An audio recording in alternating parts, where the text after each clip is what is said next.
all sizes, and to the Kirk family, and to all of the people that have come as pilgrims to experience the Lego house, and of course all the people that live in Billund. I'm sort of especially excited today because I love Lego. And I've loved Lego since I was 5 years old when I got my first Lego set, the Yellow Castle, which is probably still the coolest Lego set ever made, I have to say. And also, my mom used to tell me that I had the same proportions as a Lego man. And I don't know if it's a compliment, but it's probably true. And I kept building, and of course I became an architect, and we started building with different materials, because when we are looking for the right idea, we experiment a lot, and we try to see where the idea is coming from, and when we finally find the idea, then we build even bigger models, and sometimes we build those models out of Lego. In fact, our office is populated by an army of Lego. There's like Lego lying around as almost like garbage on the desks. Even all the signage on our shelves is made from Lego. So, and I discovered at some point that the love was mutual, because we saw that in the Lego flagship store in Copenhagen, they had built our first project, the Copenhagen Harbor Bath, in Lego.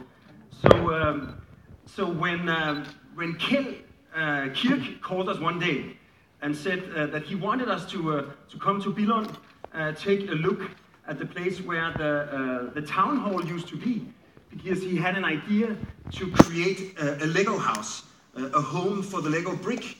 And also he wanted it to be a new, lively heart for the citizens of Billund, so everybody should be welcome at all time.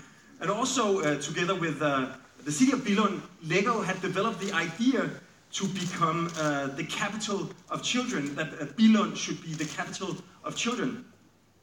So I really felt this is like the greatest opportunity we ever had. I called our team into the office, and I said, if BIG had been founded with the purpose of building one single building, this was going to be it, so we really had to win it. So as you can see, we went completely bananas.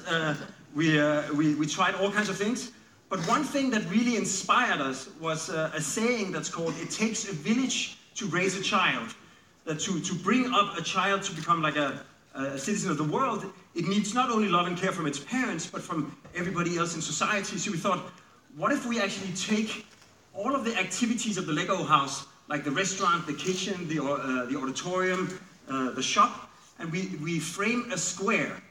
Then over the square, floating above, we sort of put all the galleries, and at the heart of it, we place the Keystone Gallery, where we celebrate the art of building with Lego bricks. So it could almost be like a sort of a Mont Saint-Michel out of Lego, sort of a man-made mountain where you can just walk through the Lego square. You can like walk over the different playgrounds on the roof. You can enjoy the view of Billund. You can look into the galleries and see what's happening above. So that's basically what we did.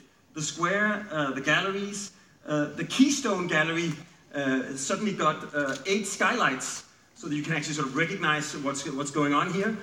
Some of the bricks melted, becoming auditoria or amphitheater on the outside, where you can sit and people watch, but also climb the roof.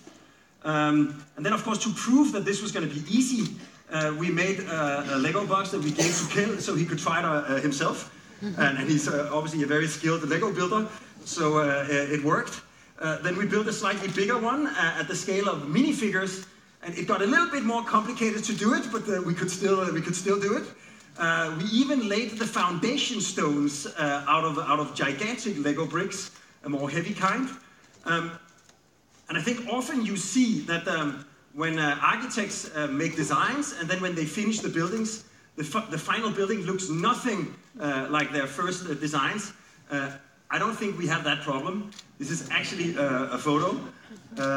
So here we are today. Of course, from the outside, almost like this Mediterranean village or mountain town. But then when you get closer, you notice that it has like these colorful surfaces that inviting people to explore and climb the mountain of Lego. It also opens up in all the corners, inviting people inside to the Lego square where we are now. From here you have views up into the galleries. You have sort of you know, the dudes of the village hanging out. You have like the next generation roaming around. And here they get invited into the epic stair. The bottom of one of the galleries falls down, and you're invited to climb around this sort of evolutionary tree of Lego and into the galleries. The Keystone Gallery with the circular skylights. You move through the different spaces. You can see you can actually move out to the outdoor playgrounds, both inside and outside. It's accessible. You can take a swim in Lego and Duplo if that's your fancy. And from here you can descend down into the treasure chamber, which is right beneath our feet right now. It's sort of where we have the crown jewels of Lego. And especially two things in this treasure chamber excites me. Of course, the Yellow Castle. Probably, I'm just saying. And of course, the latest contribution to the collection, which is very dear to me, which is actually the Lego house. And I think, as an architect, this is probably the highest honor you can attain, to be immortalized in Lego. So I can definitely tick that on my list, and I will definitely look back at this as my masterpiece, Kjeld. I think one of the reasons that this project has been so dear to me is that Lego is not a toy. Rather, it's a tool that empowers the child to actually imagine and create their own world, and then to inhabit that world through play. And I think architecture, when it is at its best, it is the same thing. It is as architects and as people, we can imagine what kind of a world is it that we want to live in. Then we can design and build that world, and then we can actually go and live in it. And that is where we are today. This is what we have imagined and designed and built for the Lego house as the heart of Billund, the capital of children. I really hope you enjoy it as much as we've enjoyed designing and building it.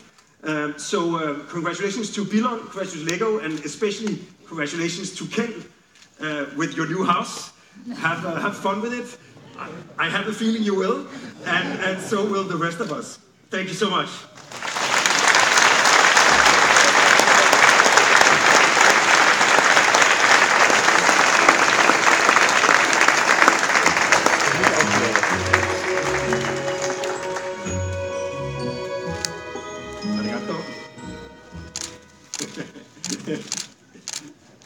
So let's see if I can do it as much as an experienced master builder.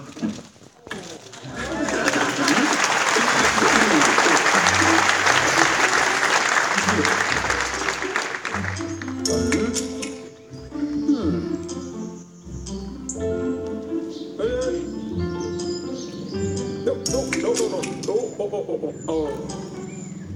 Here.